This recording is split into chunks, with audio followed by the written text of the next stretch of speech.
will sit in behind the ball. We're not going to go pressing in, not in this warm weather. And then you see a lunch schedule mistake. And what a moment that could have been.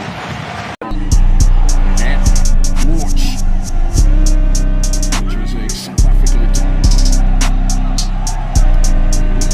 struggling to keep up with them. What a chance! Lorch couldn't get there. Amrabat.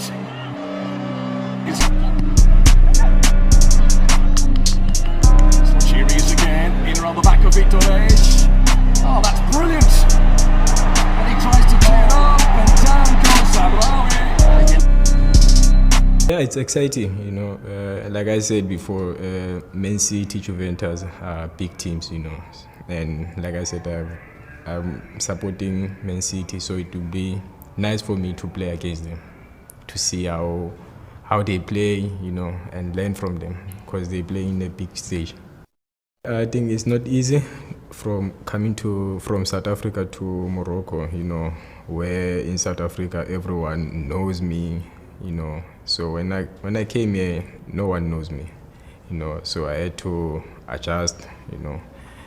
I think my teammate and the coaches welcome me well in the team, and even the supporters, you know. Yeah, I think I'm fitting well now.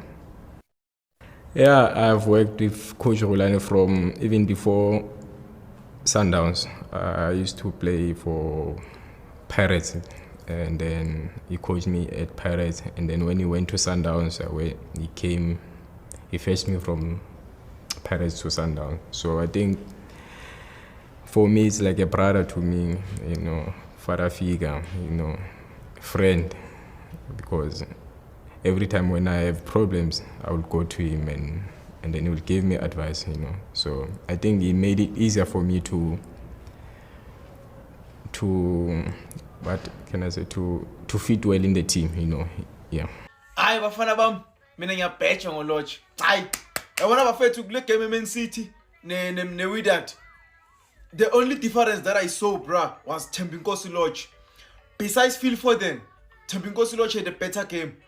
Besides Phil Foden, bafethu, you know, Thembinkosi Lodge just bekadinga nje igoli eli-1 to be the man of the match in that game, or rather in assists. Bafethu mnandi. Hayi, bafethu Lodge mnandi bafethu. Yabona iSundowns idlala ngetalent lethu lapha bafethu. Yabona iPirates ngiya understand ukuthi okay banama issues nani, but the Sundowns, they were sleeping on Lodge bafethu. Awelazi ibhola bafethu. Bafethu, iMan City winile ngoba vele bekumele iwine. Kodwa ke mina I'm very impressed performance yeWydad Casablanca. Kahle it was Lodge's show versus Man City. Lodge bafethu, that was the only player obenika Manchester City trouble from time to time. No bafethu sumzazi kumele sibe proud ngoThembinkosi Lodge ukuthi ulirepresenta kahle iflag laseNingizimu Afrika kakhulukazi le eMelika emhlabeni wonke jikelele. Lodge bafethu uzame kakhulu uwinisa iCasablanca iWydad. Inama chances nje akawazamile leli kalishaya before i-center ezama ukweqisela Ederson, wayenza lo save Ederson, waphinda futhi ibhadi lakhe uLodge laphana eseqedile ngo-raise. Sekumele finish ovele bafethu wakhileka wawa. Hey, and naleya shot ekwayishaya phuma enhla kwepani, yena mdlali bafethu ozame kakhulu. Ukuba igame beqale noMailula noAziz, lo bafethu iWydad bengeke izidliwe kanjani. Game bafethu iWydad ibinhle kakhulu, ibiplano kahle kakhulu, even eswini bebehlanganisile. Umuntu obulala igame yeWydad Casablanca ucaptain number 11 Amrabat. Angazi bafethu ukuthi ungamnika kanjani umuntu iarmband, umuntu owenza njani. Udlala ibhola ngenkani, akafuna ukuphasa, malifika kuyena ibhola ubiza ibhola ngenkani, afika kuyena akasala release. Uthethisa abadlali unnecessary. Amrabat bafethu was a reason uLodge engawatholanga amagoli la bezowathola. Ube reason ukuthi uMailula eflop njengoba engadlalanga kahle kanjani egamini. Ngoba ngisho mina ukuthi bekuyishow kaThembinkosi Lodge because after kuphume yena kuvela kwaphela ngeCasablanca kusekhona yena create ama chance and enza ama count amahle kakhulu, ispeed sakhe bese enika Man City ubheklana khona inkinga. Lodge bafethu istars saseNingizimu Afrika.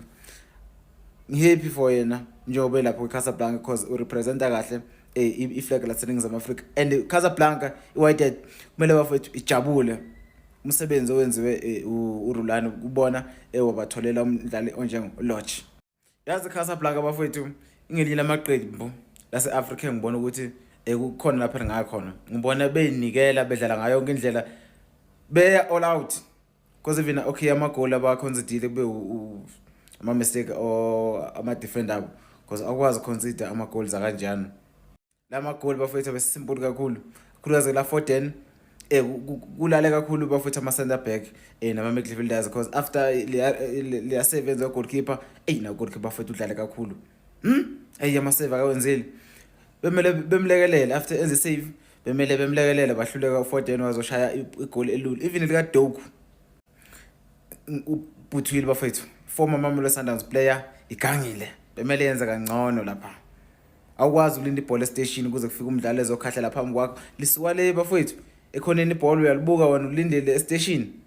Akusimoto akusiliibhasi lezokuhlangabeza station njalo uzolithatha station kunalokho uyalihlangabeza ibhola uclearishe lapha igame ibingeke mhlambe ezime kanje kube bekuse 1-0.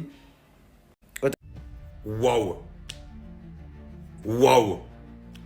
Sa performance à lui, elle est waouh. L'orque.